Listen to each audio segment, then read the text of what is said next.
I learned this at a restaurant. This is the most delicious rib I've ever eaten. I've prepared a jug with 3/4 of a cup of melted butter. I'll use 1 kilogram of pork ribs and I'll pour all the butter over them. Now, I'm going to transfer the ribs to a cutting board to make the cuts. I'll cut the ribs into pieces to make portions. I've prepared a plate with some wheat flour and I'll coat all the pieces of the ribs, making sure to cover each side several times for a nice crispy result. It's going to be great. I love preparing rib recipes and I usually make them for dinner. My whole family loves it and always asks me to make it, so I decided to teach you all the steps. I'm going to place all the pieces on a plate and move on to the next step. In a pan, I've added 2 tablespoons of butter and I'll stir it until it's completely melted. I also love using butter for cooking. It goes well with many ingredients and makes the process easier. I'll add 5 pieces to cook, but if your pan is larger, you can add more. I'll cover the pan and let it cook until golden. Once one side is cooked, I'll flip it to cook the other side. Look how beautiful it's turning out.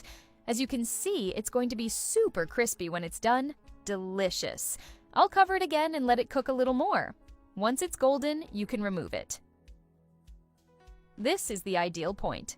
If you have any doubts, just follow along with me. You can do it. It's really easy. I'll set the pieces aside on a plate and move on to the next step.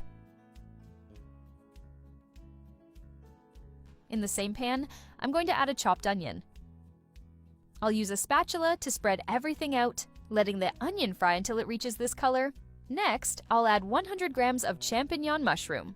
I'll stir well before adding the next ingredients. You'll be surprised with the final result of this recipe, and it'll definitely go on your list of favorites. I'm going to add a teaspoon of salt, half a teaspoon of black pepper, half a teaspoon of paprika, 1 teaspoon of fine herbs. I'll mix it once more. What do you think of this method? Would you add any other spices? Now, I'm going to place all the rib pieces back into the pan with these ingredients. Then, I'll add 1.5 cups of beer.